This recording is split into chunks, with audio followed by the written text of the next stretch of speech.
Hi there, I'm Christine Dunbar from SpeechModification.com, and this is my Smart American Accent Training.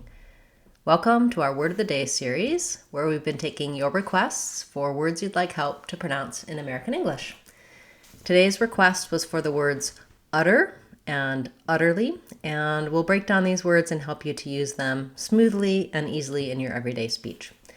So the word utter is kind of interesting because there are 5 letters, but only 3 sounds. We have the vowel schwa, sounds like and you might be used to seeing this symbol for vowel schwa, and that's because that's the more common variant of it. They both sound like This one is just short and in unstressed syllables. This one is the stressed schwa, still has the same sound, but it's held a little bit longer.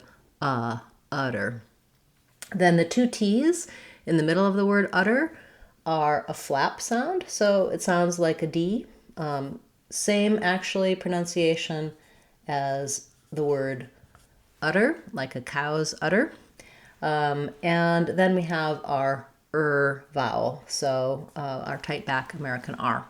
For a lot of people, doing that flap T and that together is challenging. So you might want to try breaking down just doing the and then thinking about it more like a D-E-R. Der, utter.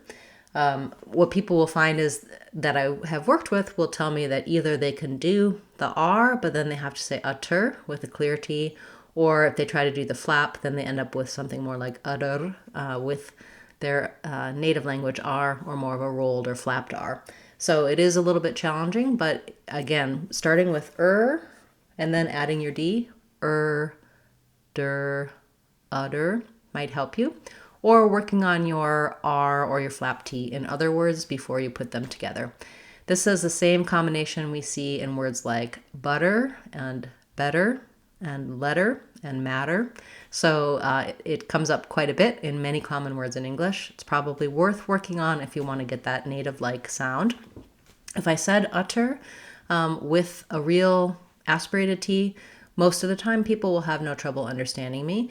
Although I have had people tell me that if they say water rather than water, if they use that real T, then the server doesn't understand them and they have to try to repeat it with that flap T. So depending on your circumstances, it's good to know about the more typical American pronunciation and try to use it if it's helpful for you in being understood. Then when we add the letters ly for utterly, we simply have to add, not simply because it's hard to say, but we just add 2 more sounds, the L and the E. So that just sounds like utterly with a tense E sound, utterly. The errors I hear sometimes here is that letter Y, that tense E sound at the end, sometimes it's hard for people to make it tense and they end up relaxing a little too much, utterly or utterly. And so you want to make sure you still say tense without stressing on that syllable. Utterly, utterly.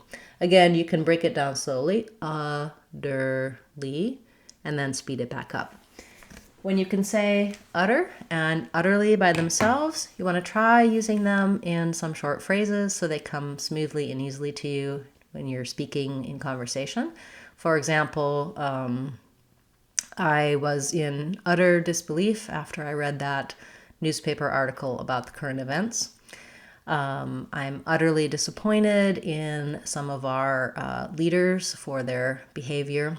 I'm utterly shocked at what's happened lately, and it will be my utter satisfaction if some of these things change and improve. Okay, thank you for that request for those words utter and utterly. And I look forward to seeing you again tomorrow in tomorrow's Word of the Day class, as well as on Friday in our live question and answer class. Hope to see you there. I'm Christine Dunbar from SpeechModification.com. Remember, if you want to sound like a native speaker, you can do it. SpeechModification.com. Bye, guys. I'll see you tomorrow.